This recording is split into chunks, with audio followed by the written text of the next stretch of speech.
name is DavidDOquendo, and welcome to my studio.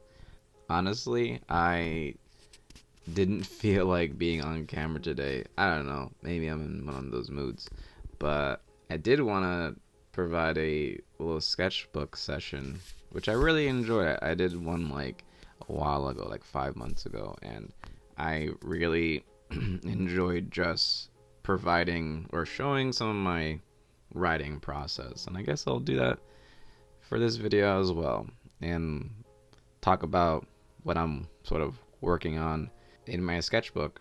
But I have been getting into working with papyrus, specifically papyrus paper, which is paper derived or created from the papyrus plant. One of my mentors, Leo,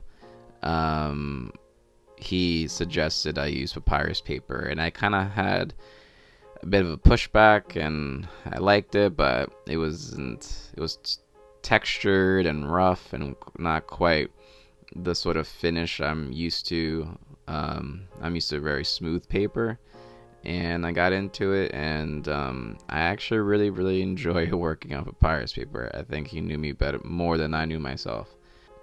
Papyrus paper and Oxblood ink.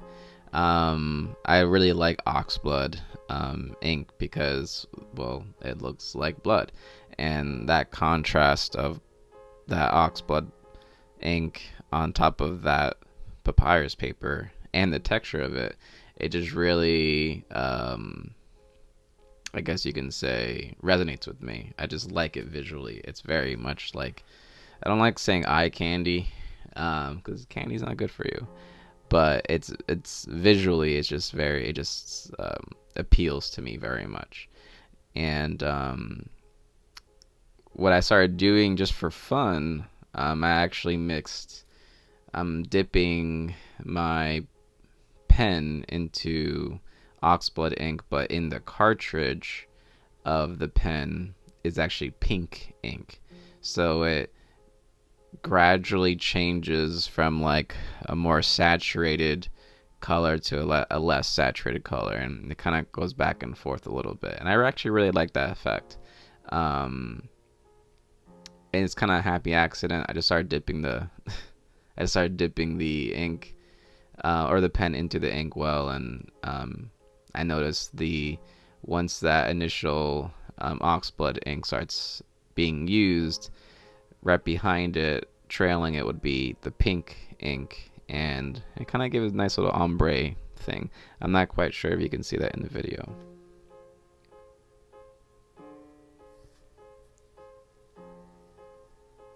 And I remember sitting in on one of my colleagues' Chinese calligraphy class.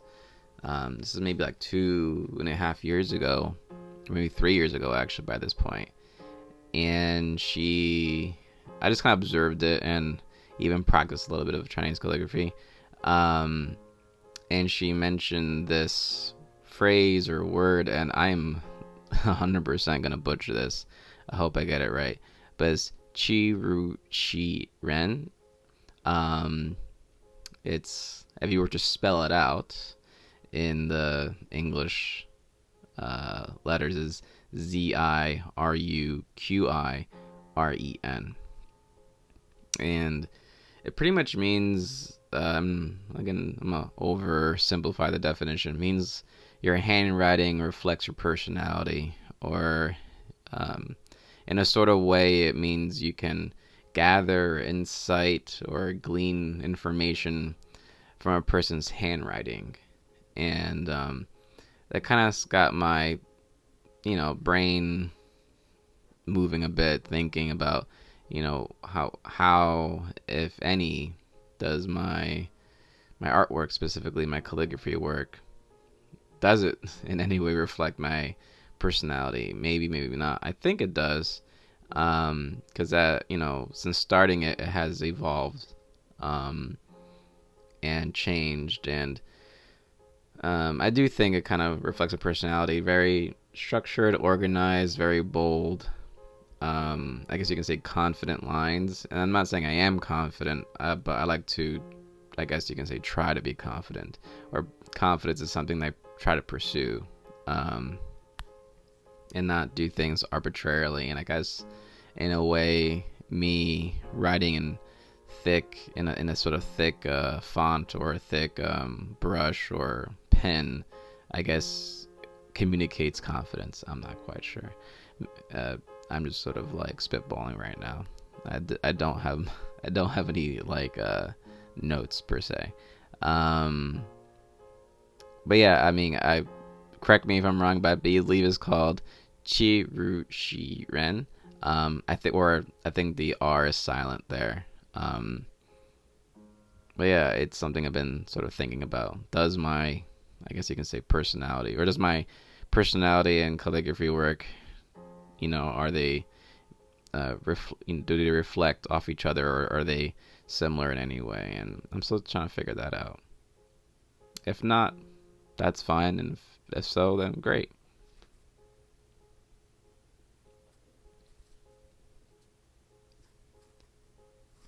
And I'm a fan of fashion.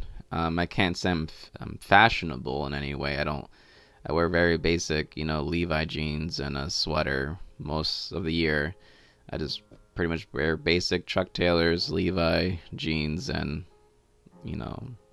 any sort of sweater. I don't really care about the brand sweater, as long as it keeps me warm. But I was sort of watching a few Japanese or videos on Japanese fashion, and one phrase popped up. It's called monozukuri, or I think I'm saying that right. Monozukuri. It's sort of, again, it's kind of oversimplified definition, but pretty much it just means production or making of things. It's like a sincere attitude towards like production, like usually something you're proud of, with skill, dedication, and the pursuit of innovation and perfection. I think I got that right. But it was something like, hey, I mean, I try to meditate and think about some of these different terms and from other cultures and with other types of histories, and like I'm fascinated by words. Obviously my work is about words, but monozukuri is definitely something that I've been trying to really push in my work, hence working with Papyrus and Oxblood, and not just grabbing paper because it's what's available at Blick or at Jerry's or whatever art store I'm visiting. Usually, even though I haven't been a student, I graduated grad school 2012, so 10 years ago, but I gotta get out of that mindset of like finding the most affordable material, instead finding the material that works best for what I'm trying to do. And if that means I have to budget a bit more and figure out how to purchase said material or make said material, then I gotta do that. No more, I guess you say, cutting corners. And so I want to, I guess you could say, take pride in the material that I use and how I create it. And I mean, I have the skill and dedication and all that, but I really need to focus a bit more on, not a bit more, a lot more on what materials I'm using. And I'm not saying I don't think of materials at all. Like my gift boxes series is with rice paper and wax and jute twine and everything. But I think when it comes to some of the works on paper or paintings, I guess you can say a bit more thought can go a long way. I'm hoping this video isn't terribly long, but the last point I have is working on a numerical system. And I believe one of my former professors and friends, Kiri Rosen, mentioned it to me once about numbers. Maybe it wasn't him, it was somebody else. about, what about numbers? And I'm thinking numbers, and for me, math and I'll, you know, I do have a learning disability, and numbers are always my Achilles heel, and comprehending numbers and mathematics weren't. I don't hate math in any way. I really like math, and my tattoos are predominantly all math symbols. I like it, but just the comprehension of it is a bit tough for me. But, or rather, application of it. So I was kind of scared of the numerical system or creating one because I have a hard time with numbers. But I visited a show in the Brooklyn Museum, Virgil Abloh's Figures of Speech, and I hesitate to call it retrospective because I don't believe they called it a retrospective, even though it's after he passed. But I really liked the show, but there was one, I guess you can call it one piece on the wall, and it was just a white clock, very small, fairly small and intimate, very high up. You probably missed it, or I almost missed it. And it was just a white clock with white arms, and instead of numbers, it was just LV, because he worked for Louis Vuitton, so it was like a Louis Vuitton clock. And in any other context, because set and setting does matter, I probably would have looked at it and like dismissed it. But I guess because it was in a museum, I was like, I thought about it. I'm like, Ian, and I looked at my wife and I was like, I think I want to make a clock. And she's like, that's a good idea.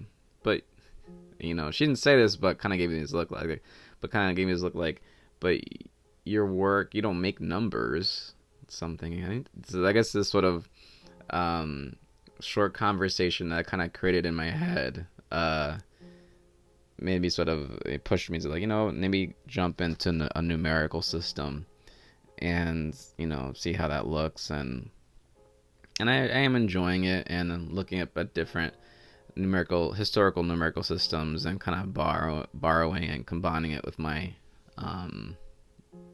metaphrase calligraphy, but also, not just from 0 to 9, but like how does 9 work with 0, and how does like 8 work with 1, and if you want to write a really long number, would it just be incomprehensible or illegible or whatever? Like, I need to make sure not just make singular numbers, like one single digits, but like how does it work together as a whole, aesthetically, or so in comprehending all of it.